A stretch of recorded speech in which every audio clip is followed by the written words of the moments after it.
Las copas de vino reflejaban la luz del sol de la tarde a través de los ventanales de su mansión de Rosedale.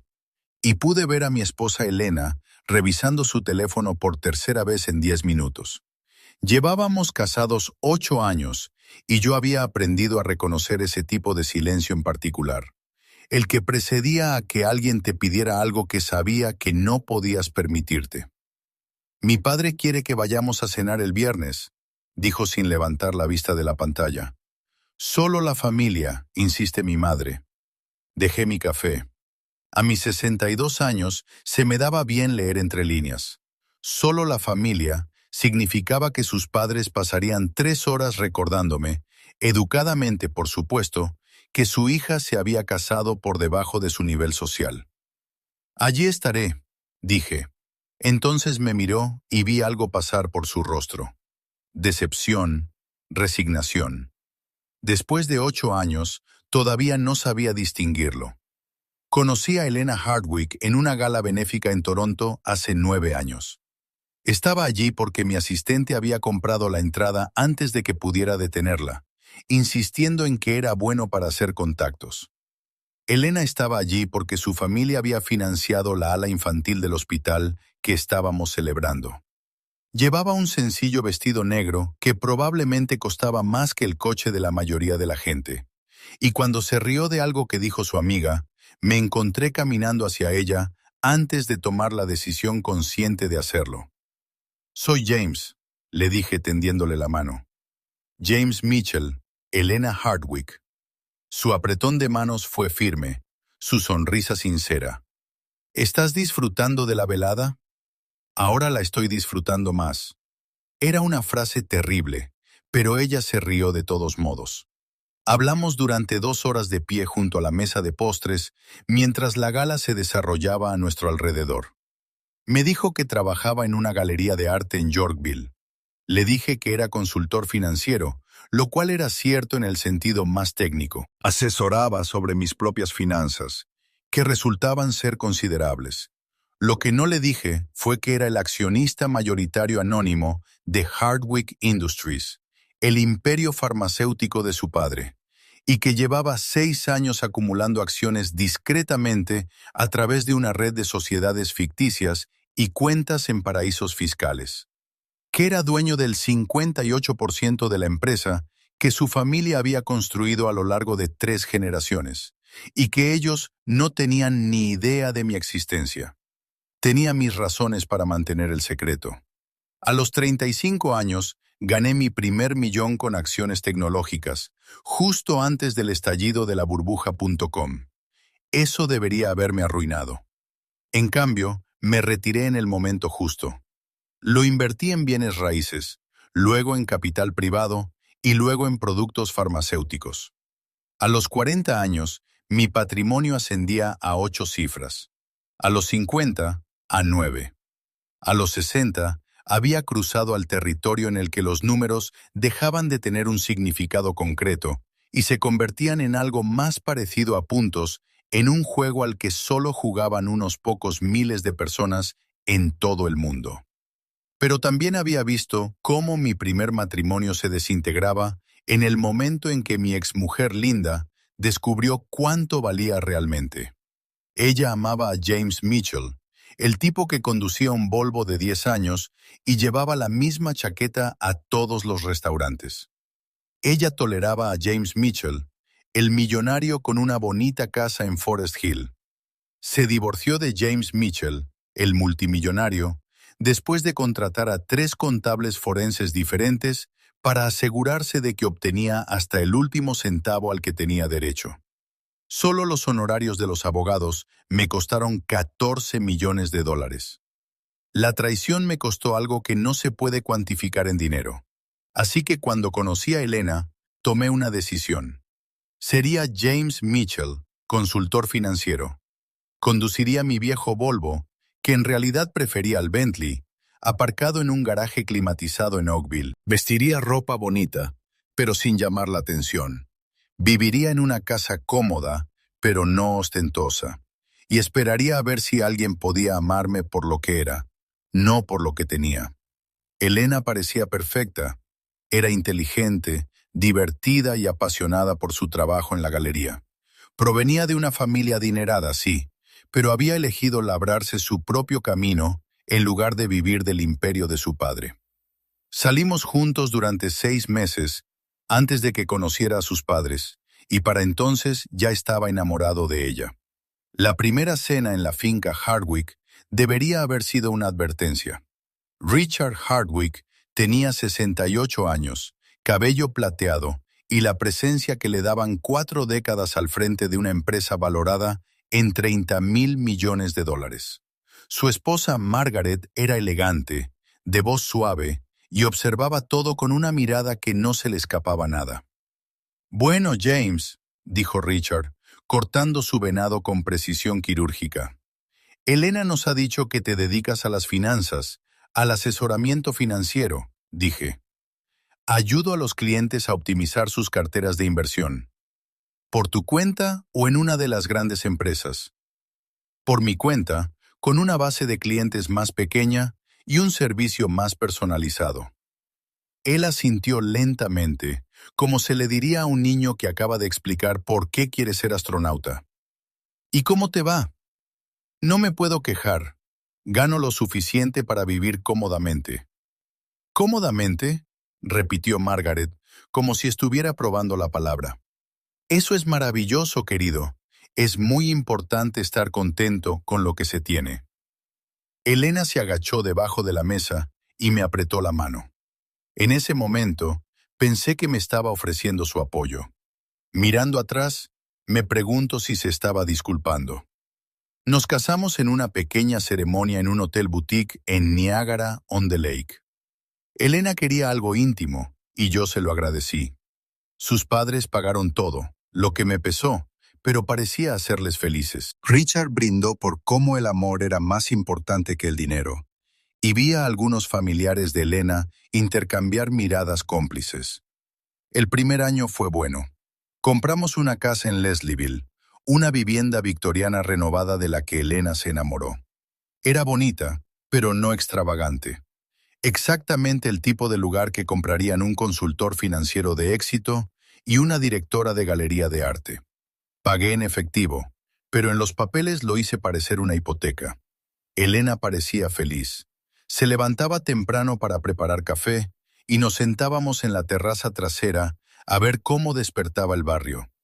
Me contaba lo difícil que era tratar con algunos clientes de la galería, y yo la escuchaba y le daba consejos. A cambio, yo le contaba historias cuidadosamente seleccionadas sobre mi propio trabajo, omitiendo las partes sobre los miles de millones y centrándome en los elementos humanos que eran realmente ciertos. Pero alrededor del tercer año, algo empezó a cambiar.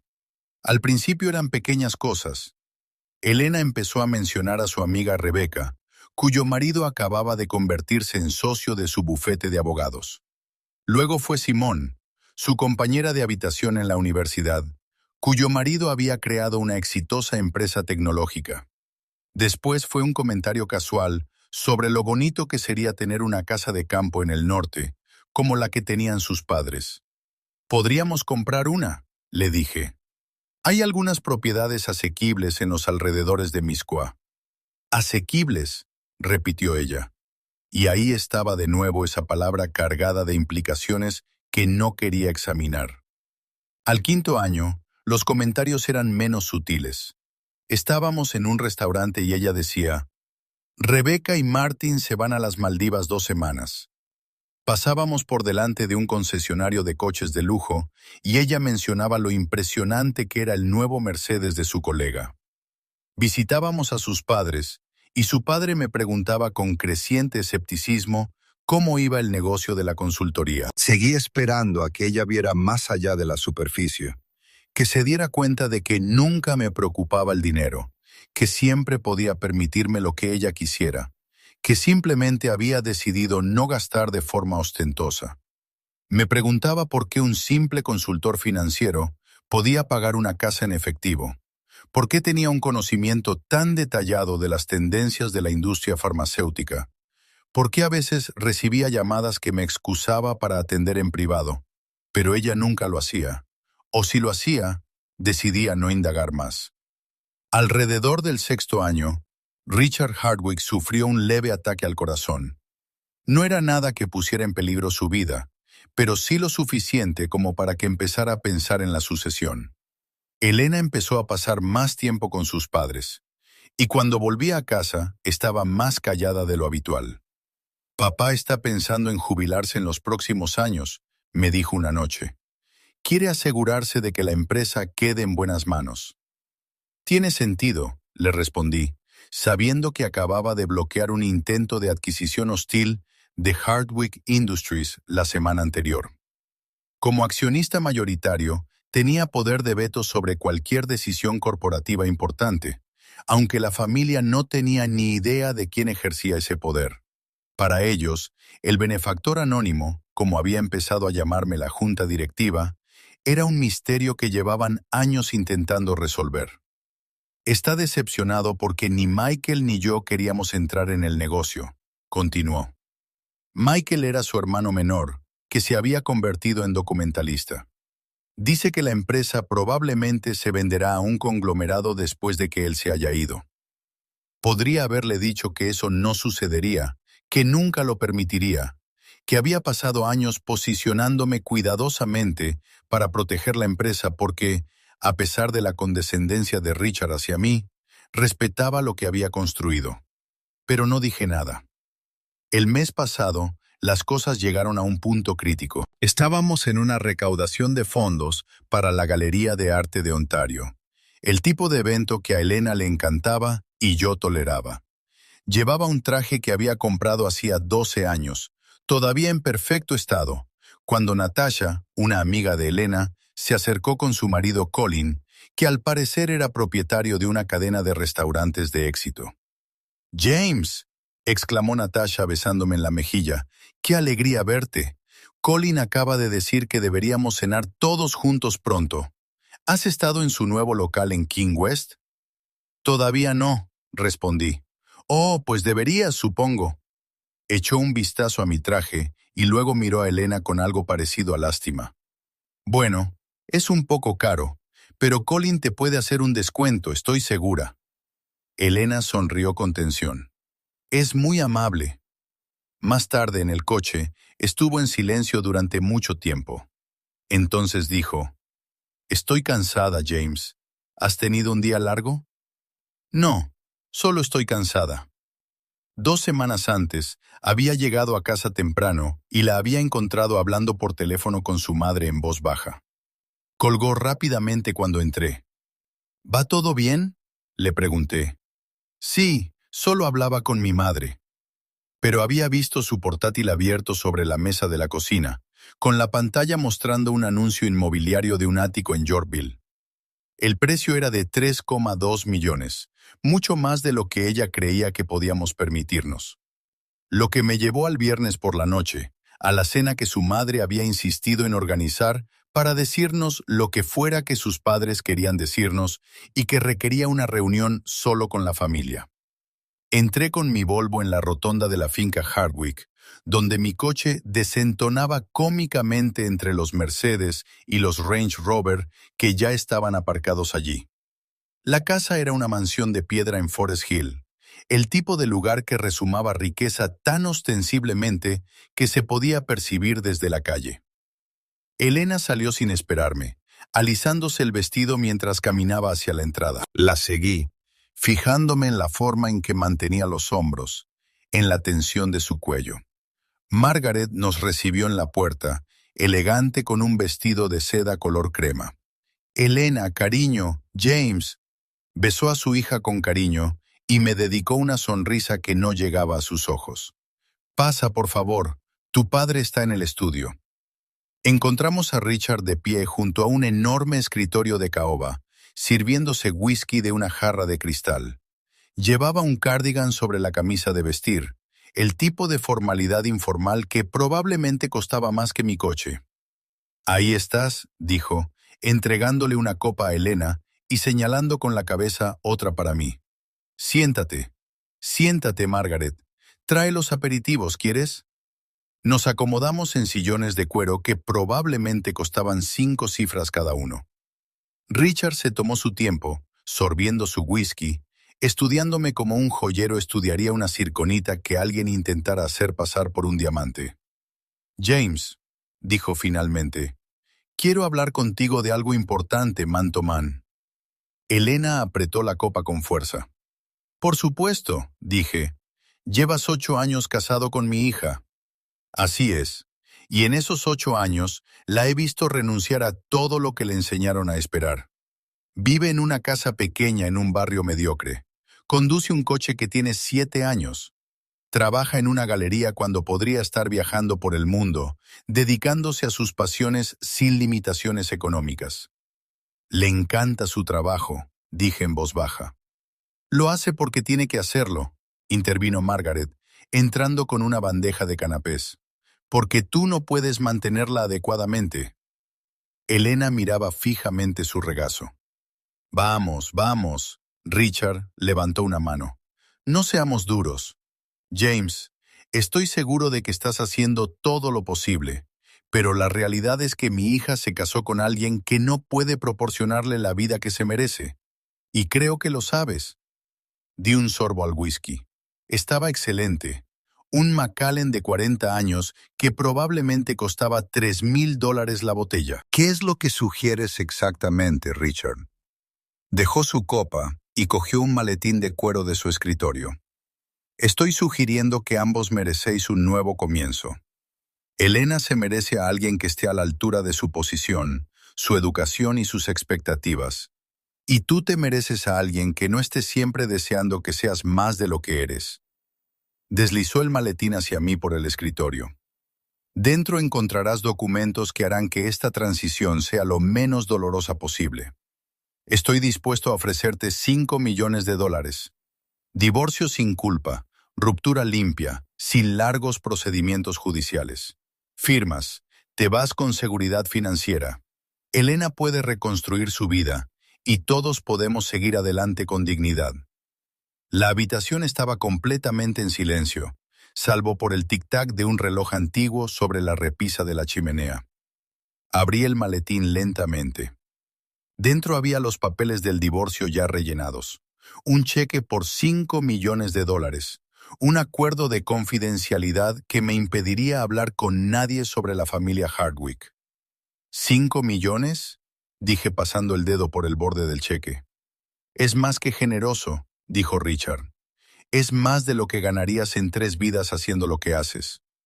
Papá, dijo Elena en voz baja con la voz tensa. Es lo mejor, cariño, dijo Margaret, sentada junto a su hija. Has sido infeliz. Todos lo vemos. Miré a Elena y entonces la miré de verdad. Lloraba en silencio, con lágrimas corriendo por sus mejillas. Pero no protestaba. No me defendía. Ella no les estaba diciendo a sus padres que estaban equivocados. Lloraba porque sabía que tenían razón, porque eso era lo que ella quería, pero no tenía el valor de pedirlo por sí misma. 8 años. 8 años de mentiras cuidadosamente construidas, no sobre quién era yo, sino sobre lo que tenía. 8 años esperando a que ella me quisiera lo suficiente como para no preocuparse por el dinero. 8 años esperando que la sencillez y la autenticidad importaran más que el lujo y el estatus. Cerré la carpeta. Es una oferta muy generosa, dije. $5 millones es mucho dinero. Richard asintió satisfecho. Sabía que serías razonable. Eres un buen hombre, James. Simplemente no encajas en nuestra familia. La cuestión es, continué con voz firme, que no estoy seguro de que 5 millones sea la cifra adecuada. Él levantó las cejas. Te aseguro que es más que justo. Si estás pensando en negociar, creo que probablemente deberías convocar una reunión de emergencia de la junta directiva. Silencio. Lo siento, dijo Richard. Saqué mi teléfono, abrí una aplicación y le mostré la pantalla. Hardwick Industries. Precio actual de las acciones, $42,16. Capitalización bursátil, 31.200 millones. Acciones en circulación, 740 millones. Sí, dijo Richard lentamente. Entonces, de esos 740 millones de acciones, ¿Cuántas cree que controlan usted y su familia? Alrededor del 38%, dijo, con tono cauteloso. ¿Por qué?